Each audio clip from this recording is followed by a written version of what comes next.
सोनू कुमार शर्मा की कहानी बताती है कि समय बदलते देर नहीं लगती। बुरे दौर का हिम्मत और मेहनत से मुकाबला करें तो मुसीबतें खुद ही दूर चली जाती है। सोनू के पिता गंगा प्रसाद आईटीआई में छोटे पद पर काम करते थे।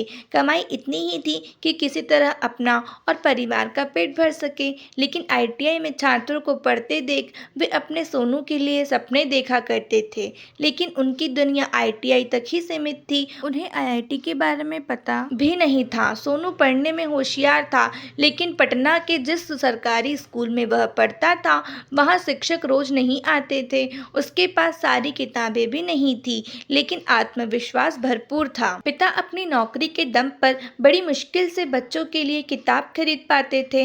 उन्हें हर साल इसके लिए कर्ज लेना पड़ता था। ऊपर से भाइयों के साथ पारिवारिक कलह भी अशांति का एक कारण था। लेकिन सोनू को आईटीआई में पढ़ाने की उनकी हसरत कभी कमजोर नहीं पड़ी। सोनू भी इन मुश्किलों से जूझते हुए किसी तरह पढ़ाई करता था। 8वीं 9वीं कक्षा में था तब भी वह रात को देर तक जागकर पढ़ाई करता था। उसकी यह धुन देखकर पिता मन ही मन खुश होते, लेकिन दिल में कचोट होती थी कि वे बेटे की पढ़ाई की सारी जरूरतें पूरी नहीं कर पा रहे थे। वह जब 10वीं कक्षा में आया तो उसने पहली बार आईआईटी का नाम सुना। उसके बाद से उसने आईआईटी में ही पढ़ाई करने की ठान ली।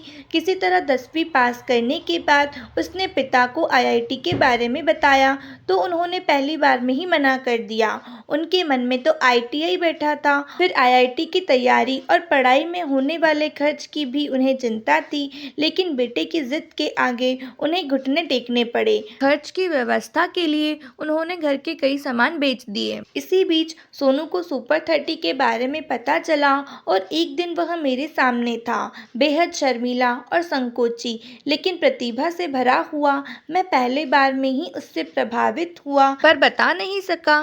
क्लास में भी वह हर समय किताबों में ही उलझा रहता। उसकी एक खासियत दूसरे छात्रों से अलग थी। वह किसी सवाल को हल करने से पहले उसका कॉन्सेप्ट समझने की कोशिश करता। उसने तैयारी में कोई कसर नहीं छोड़ी। पिता का बिका हुआ घर और परिवार की गरीबी उसे हर पल याद रहते। साल 2010 में आईआईटी प्रवेश परीक्षा का रिजल्ट आया तो सोनू की खुशी का कोई ठिकाना नहीं था। उसे आईआईटी खड़गपुर में प्रवेश मिल गया था। पिता ने पूरे मोहल्ले में मिठाई बांटी, यह बताते हुए उनके बेटे का आईटीआई में सिलेक्शन हो गया है। उसने जी तोड़ मेहनत कर इंजीनियरिंग की पढ़ाई पूरी की। इसी दौरान आईआईएम के बारे में पता चला तो वह उसकी तैयारी में भिड़ गया।